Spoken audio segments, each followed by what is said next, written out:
In 1960, accomplished British director Michael Powell directed his infamous thriller horror Peeping Tom. It was Powell's first venture into the genre of horror. It is also the film credited for prematurely ending Powell's film career in Britain, forcing Powell to find work elsewhere.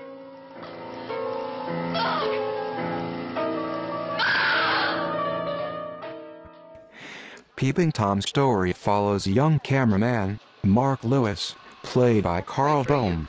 Mark was abused by his psychologist father as a child by being forced to participate in his father's experiments dealing with fear.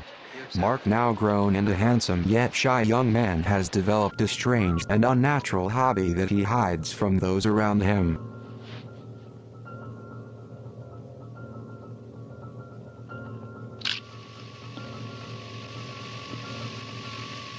He enjoys filming women as he murders them violently.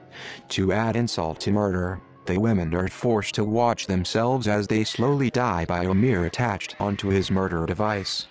Mark then goes home and watches the murders over and over again as he creates his documentary on fear. I don't think of it as a horror film at all. I tried to go beyond the ordinary horror film of unexplained monster, and instead show why one human being should behave in this extraordinary way. It's a story of a human being first and foremost. Akin to madness. The critical reception to Peeping Tom was universally poor, to say the least. Critics all agreed to hate the film, some even walked out of the screening refusing to watch the film in its entirety. The most quoted review and the one that best encapsulates the general attitude towards the film is possibly that of Derek Hill, film critic for the Tribune. The only really satisfactory way to dispose of Peeping Tom would be to shovel it up and flush it swiftly down the nearest sewer.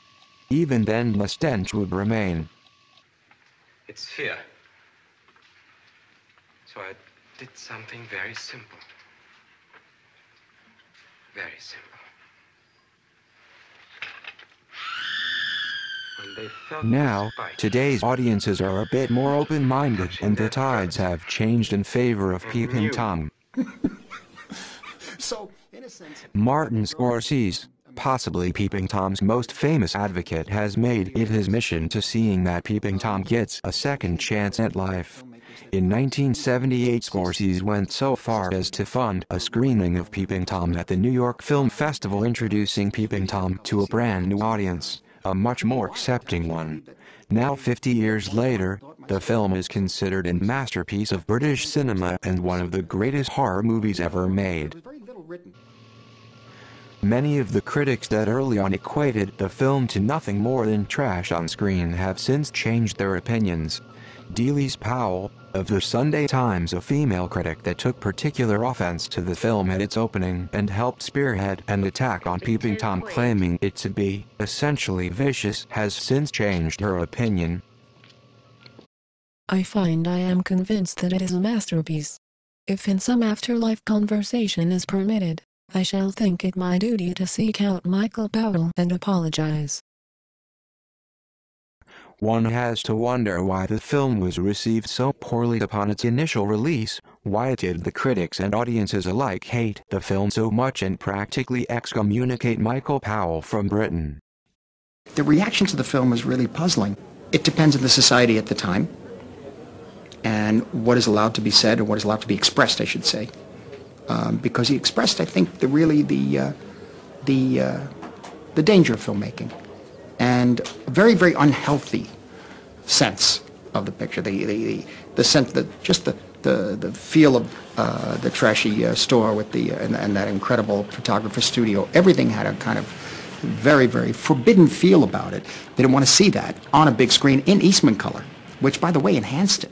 Yeah. The Eastman color is very powerful and very strong and very lurid and kind of violent in a way. See, the other problem with the film at the time probably was that you have this serial killer, basically, horrible. Yet he's presented as someone who touches you in a way.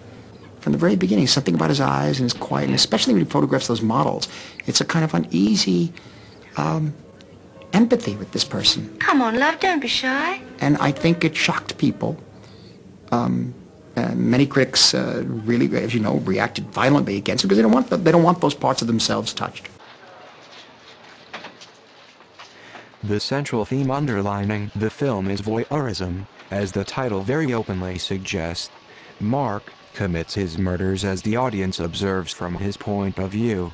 So, the real question then becomes, who is the real voyeur, Mark or the audience? Willing or unwilling, the audience become voyeurs, and it would seem that made audiences of the time very uncomfortable, and rightfully so. It is the use of this point of view style of filming that the slasher films would later come borrow to great effect.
Michael?